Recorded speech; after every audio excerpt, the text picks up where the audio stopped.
Good morning everyone. Good morning sir. आज हम लोग पढ़ेंगे कक्षा 10 का संस्कृत चैप्टर 3। चैप्टर 3 में आपका अलस कथा। उससे पहले हम लोग सुनते हैं कुछ मोटिवेशनल कोट्स। मुझ पर तरस मत खाए जिंदगी, मैं कोई बेचारा नहीं हूँ। मुझ पर तरस मत खाए जिंदगी, मैं कोई बेचारा नहीं हूँ। लड़ूंगा अंतिम सांस तक क्योंकि भी मैं हारा नहीं हूँ। चलिए शुरू करते हैं आज का क्लास चैप्टर 3, जिसमें है अलस कथा। चलिए अलस कथा को हम लोग पढ़ते हैं। चैप्टर में क्या क्या देखेंगे। तृतीय पाठ है अलस कथा। अलस कथा जो आपका पाठ है संस्कृत 10वां संस्कृत का आपका तीसरा चैप्टर है, जिसमें आलसियों की कहानी है।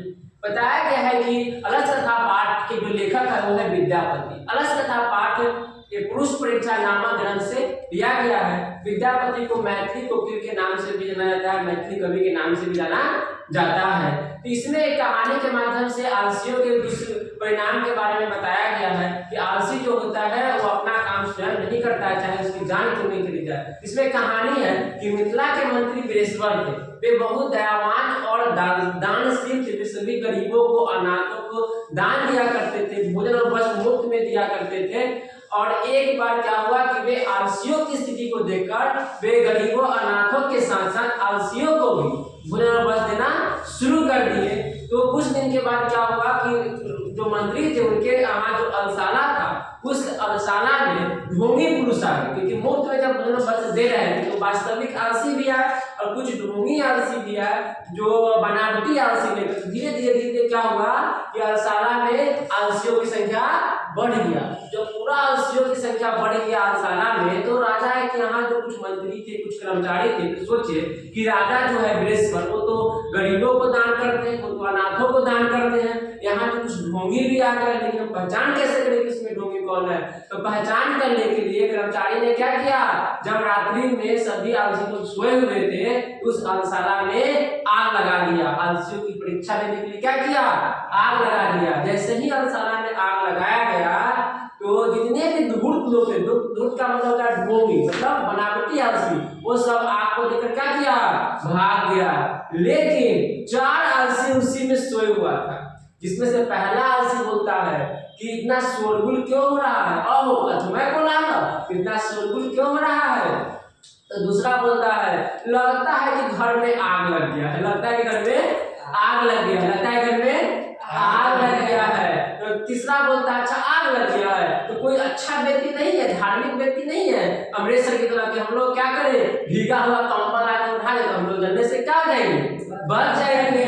और चौथा कहता क्या है बात, काहे इतना बोल रहा है, लग गया है कोई बात नहीं, चुपचाप सो जाओ। चारों आलसी पुरुष आपस में बात कर रहा था, लेकिन कोई निकल कर नहीं भागा, क्योंकि वही तो वास्तविक आलसी था। तब कर्मचारी ने सोचा कि अच्छा ये अगर इसको हम नहीं निकालेंगे तो यही लगता है कि चारों वास्तविक आलसी है। इसीलिए क्या किया, कर्मचारी ने उस चारों आलसी को केस पकड़कर उस अलसाला से बाहर निकाल लिया और जलने से बचा लिया। ठीक है, इसीलिए कहा गया है, एक श्लोक के माध्यम से कहा गया है कि पति देव जननी गति, मतलब पति के गति से क्या होता है, स्त्री की गति होती है, पति की गति से स्त्री की गति होती है, और माता की गति से बच्चों की गति होती है। गति माने विकास। उसी प्रकार आलसियों की गति किसी दयावान व्यक्ति के बिना संभव नहीं है। उस चारों आलसी को मंत्री वीरेश्वर ने फिर से भोजन बल दिया और उसको विदा कर दिया। यही था अलस कथा पाठ। इस पाठ में यही शिक्षा मिलती है कि हमें आलस नहीं करना चाहिए, हमें मेहनत करके क्या करना चाहिए, जीवन में आगे बढ़ना चाहिए। जैसे कुछ मुख्य बिंदु है बच्चों, तो आप देखेंगे मुख्य बिंदु के बारे में। तृतीय पाठ अलस कथा। अलस कथा पाठ पुरुष परीक्षा नामक ग्रंथ से लिया गया है। इसके लेखक महर्षि, इसके लेखक विद्यापति है। विद्यापति को मैथिली कवि कहा जाता है। नीतिकार अलस को शत्रु मानते हैं। मिथिला अलसी को क्या मानते हैं, शत्रु मानते हैं। मिथिला के मंत्री वीरेश्वर थे। 4 वास्तविक आलसी थे। और इसमें क्वेश्चन एग्जाम में जो क्वेश्चन पूछे जाते हैं, जो 2 नंबर का जो क्वेश्चन होते हैं सब्जेक्टिव टाइप में, वो क्वेश्चन को देख सकते हैं। यहाँ पे क्वेश्चन लिखा हुआ है कि अलस कथा पाठ से हमें क्या शिक्षा मिलती है। तो अलस कथा पाठ से हमें यही शिक्षा मिलती है कि हमें जीवन में आलस नहीं करना चाहिए, हमें मेहनत परिश्रम करके जीवन में आगे बढ़ना चाहिए। दूसरा क्वेश्चन है आपका, दूसरा क्वेश्चन यहाँ पे देख सकते हैं। दूसरा क्वेश्चन है हो गया, दूसरा है कि अलस कथा पाठ अलसशाला में आग क्यों लगाई गई थी। लिखिए है कि जब सभी आलसी पुरुष सोए हुए थे तो ढोंगी की परीक्षा लेने के लिए और वास्तविक आलसी की पहचान करने के लिए अलसशाला में क्या किया गया,